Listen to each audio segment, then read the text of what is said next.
Привет! Это Саид Максимов. Мы на канале KSL for Business. Один из основоположников современной рекламы, Джон Вонамейкер, как-то сказал: «Я знаю, что половина моего рекламного бюджета расходуется впустую, но не знаю, какая именно». С тех пор технологии совершили небывалый прорыв. Расцвет диджитал-маркетинга одарил нас инструментами для точной аналитики. Сайты, приложения, рекламные сообщения теперь точно знают, кто заходил на ваш сайт, кто совершил покупки, а кто не смог этого сделать. Совсем иначе обстоят дела со звонками. И сегодня мы поговорим с экспертом в сфере диджитал-маркетинга о том, как лучше управлять звонками клиентов с помощью онлайн-каналов. С нами эксперт в сфере диджитал-маркетинга Евгений Ли. Евгений, здравствуйте.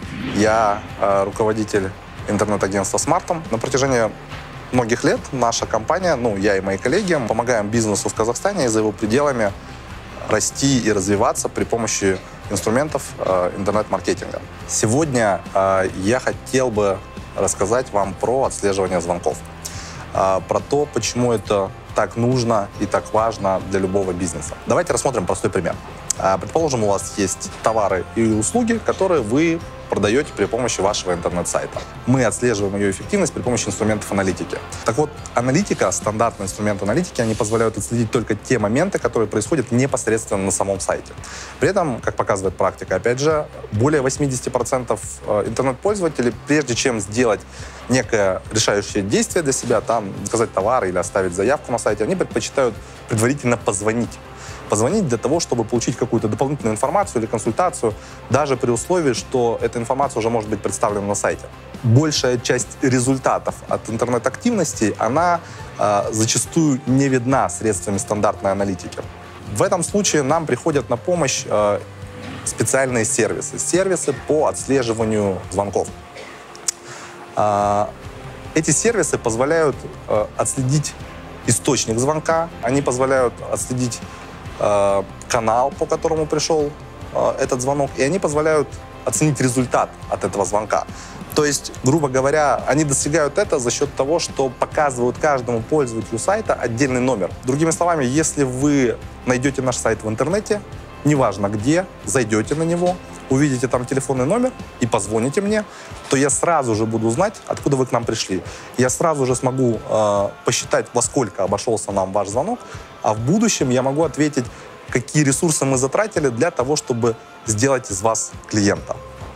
Инструменты отслеживания звонков позволяют сделать рекламу более осязаемой. То есть вы видите, какому количеству клиентов или какое количество звонков дал вам тот или иной канал, та или иная рекламная активность. Это то, что будет крайне полезным для вашего бизнеса, и это поможет сделать его более результативным и более эффективным. Раз уж мы заговорили об оценке эффективности маркетинговых инструментов, продолжим выпуск еще одним лайфхаком. Допустим, вы собираетесь запустить крутую акцию, о которой должен узнать весь город. Весь город. Весь город. С Digital все просто. Точная аналитика до каждого клика. Но как быть со стандартными рекламными инструментами, наружной рекламой и печатной продукцией?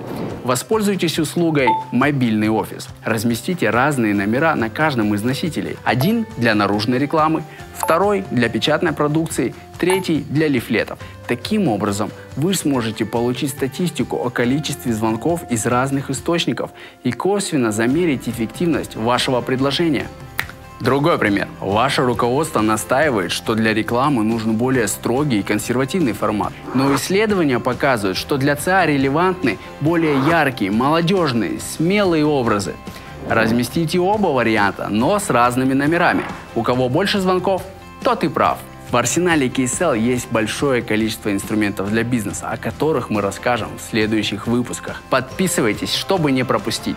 С вами был Саид Максимов. Не забудьте нажать на колокольчик.